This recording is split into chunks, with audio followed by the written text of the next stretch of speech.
We are the Japanese Factory, and we cover everything watch related in Japan, from where to find them, to where to get the best deals, and most importantly, having fun while watch hunting. We spend a lot of time in places like Ginza, one of the most luxurious shopping districts in Tokyo, and Nakano Broadway, one of the best vintage watch markets in the entire world. But recently, we've been hearing a lot of concerns from watch fans visiting Japan. Many people come here hoping to find great Japanese vintage pieces like Seiko, Citizen, Casio, Orient, Cardor, but the reality doesn't always match what they imagine. Sometimes the prices aren't what they expected, or the selection isn't quite what they're looking for. And honestly, it's created a bit of a market gap. People want affordable, reliable Japanese watches, but they're not always easy to find in big shopping districts because it is either tucked away or these watch shops prefer selling Swiss products because they make more profit. So today I want to show you one of the best and most surprising places to buy watches in Tokyo, a place you probably wouldn't expect, the Tokyo City Flea Market. So if you're familiar with what we do, we often go to the flea market. And to be honest, some of the things we find here are, well, questionable. But overall, if you keep digging, you can find some incredible deals. And one dealer that really caught everyone's attention is Japan Samurai Treasures. What makes Japan Samurai Treasures stand out is that even at the flea market, their booth and presentation look like a legitimate watch shop. In a place that's usually known for its rough, chaotic vibe, their setup immediately grabs attention. Let's take a look at Japan Samurai Treasure stuff. You're gonna be blown away. Every time they have something new, I'm always shocked a little bit, right? Let's take a look to start with this one here. I haven't seen ever, basically, Seiko Emblem. So usually this case size or this style is like a quartz watch, right? But it's an automatic watch with a Japanese date as well. These recently, all of these kind of ones have been blowing up. This one I saw on their Insta is crazy. It's a Coca-Cola Seiko. I'm gonna die. Waltham. These are really nice. Like they were popular in World War II. The Waltham brand, I mean. There's just a lot of Dolces around here. Yeah, so most of these are classified as neo-vintage, which is like, it's sort of vintage, but it's not fully vintage yet, right? So personally, I would classify neo-vintage as that like 90s to like 2005, where it's like you kind of feel a little bit old, but not like your grandpa's watch, right?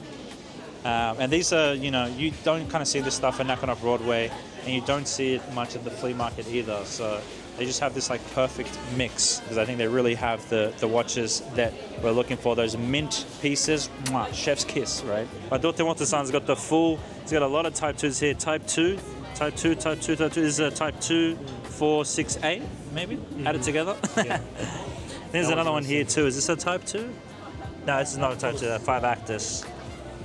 So yeah, these Type 2s are these, they were like a little bit more entry-level quartz compared to the King. Ooh. This is a very interesting looking Type 2. I love the date wheel is interesting as well. And see there how the chapter ring is curved? Yeah. So it creates like a 3D effect on between the dial and the chapter ring. Dude, I've never seen these before. Yeah. This one here too is quite nice. It's a Dolce as well, but you see there how it's got like a line dial. Usually it's just black, but if you tilt it, you can see the lines start to pop out. You see that? Yeah. Kind of looks like a Rolls Royce grill. I like that. It's very patinaed Type 2. I like it though. It's quite nice, yeah. No one ever has Dolce like this. No, it's got like a kind of a stardust dial, you know what I mean? You see it's kind of glittering. Gold dust or something like that. So that's what I'm saying though, it's just you never see like such a range of these two, right? This is kind of like a hybrid between a Dolce and a Silver Wave. You see that? The case is like a Silver Wave style case, but then it's a Dolce, and the bracelet, it's got like these lines on it. They create a really interesting, really catches the light and kind of pushes it around. Very nice. On the bracelet too, Dolce. Ooh, this is like a baby cradle. There's a Dolce was like a dressy line from Seiko, which is pretty nice. Dressy but affordable. So one of the things I really like is a lot of these flea market vendors, the watches are kind of sold as is in various states and conditions, but specifically for Japan Samurai Treasures, they really take care of it. See here, battery replaced, cleaned, band washed, ultrasonic cleaning, buffed, serviced, no junk items, all checked. You can buy it with confidence, knowing that you're getting something that actually works, is clean, and is a good watch overall. These two, we got two Cartiers, right? Kind of. What's the Technos? They're Technoses, but this looks like a Cartier, a ladies' Cartier. Instead of the Cartier C, it's a Technos T. Yeah. This one here too kind of looks like, you remember those Piagets with the line, like the horizontal line dials? Very, very cool. Got an Elgin here that looks like a ladies' Datejust, diamond hour markers. You know, it's probably 28 millimeters, this one. Perfect for all the small-wristed ladies. I mean, there's just too many nice things to mention in depth. It's like a jewelry bracelet that's also a watch, you know? It's got these rubies. It kind of reminds me of that vampire watch that Seiko talking about recently. Damn, Seiko quartz. There's a lot of rubies. Yeah, 6 rubies. Yes. Oh, it's like a bangle type. It doesn't fully Yes. close. This is looks like Ah, it's an interesting snake. fastener. Yeah, like a Serpenti. Yeah, it's like a Bulgari Serpenti kind of. Look how beautiful that is. The like hammer finished bracelet, and then the dial too is like red with this. You see, it's got like a line effect.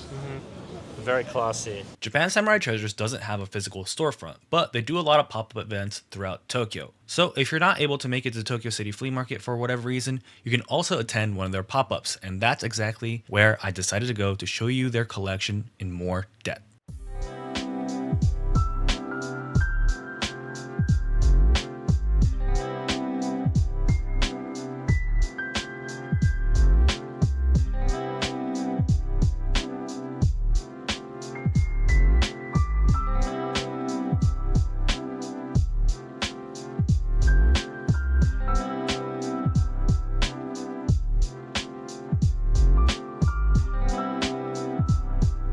One thing that separates Japan Samurai Treasures from the rest is their focus on neo-vintage era watches. Basically, pieces from the late 1980s to the early 2000s. It's not quite vintage like a lot of you guys might expect, but that's what I tell myself to feel better because I was born in the 90s. But anyways, what makes this era so interesting is that it was a transitional period.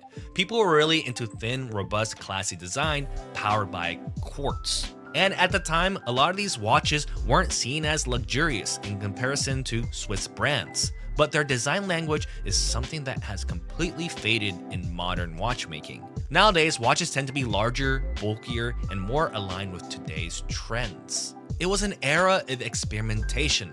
Thanks to quartz technology, brands had the freedom to make incredibly thin watches, which led to a ton of creative case shapes and unique designs. For me, the highlight of neo-vintage Japanese design is easily the Seiko Credor. A lot of people don't know this, but Seiko actually worked with Gerald Genta in the late 70s and early 80s, and that era of collaboration massively shaped the design language that came after, especially the sharp lines, the integrated style cases, the thin profile, and those clean geometric proportions. What's cool is that unlike today's bulky sports watches, these neo-vintage Seikos and Credors feel like a time capsule from that Genta-influenced golden age of design. So right now we are here with Dotemoto-san, one of the owners of Japan Samurai Treasures. Kind of wanted to ask, what made you get into watches? Why did you want to sell watches? Can you explain?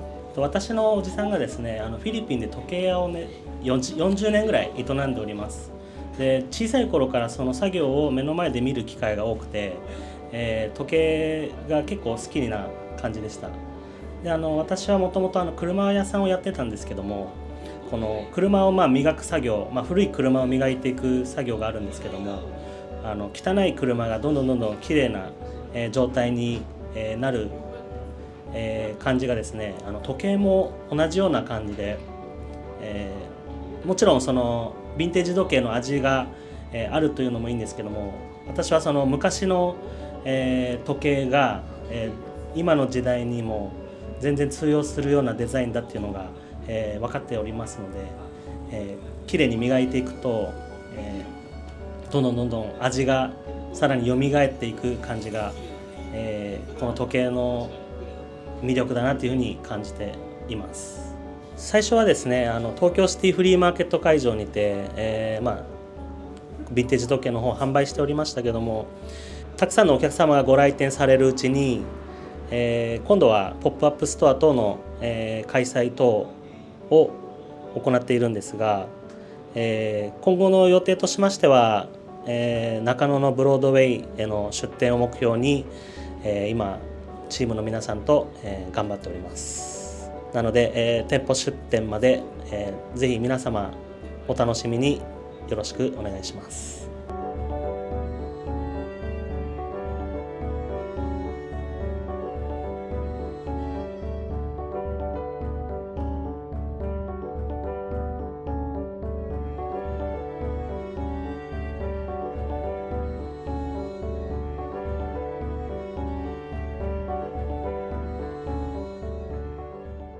As I mentioned earlier, we cover watch shops from all over the country, and it's rare to find stores, especially in places like Ginza or Nakano Broadway, that focus on these kinds of neo-vintage Japanese pieces.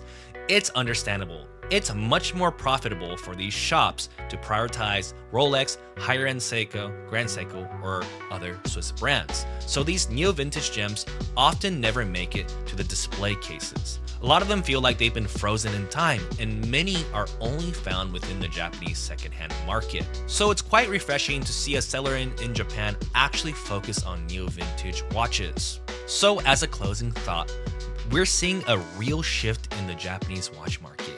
More people are visiting Japan each year, and while the watch scene here is incredible, there is still a gap when it comes to finding amazing Japanese watches at fair, reasonable prices. That's why we want to support Japan Samurai Treasures as much as we can. And today, we're excited to share that we've officially partnered with Japan Samurai Treasures. We've put together our own curated selection of watches on their store as well, and we'll be integrating a lot of their pieces onto our website, thejapanesefactory.com. So if you ever see them at the flea market or come across one of their pop-ups, make sure you tell them the Japanese Factory sent you and pick up something while you're there. It is almost closing time at the flea market. Hope you guys enjoyed.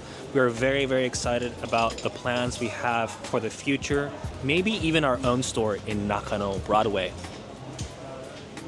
Stay tuned, stay subscribed, and be a part of the community on Discord and Patreon. And if you ever come here and you see Japan Samurai Treasures, tell them the Japanese Factory brought you for a 10% discount.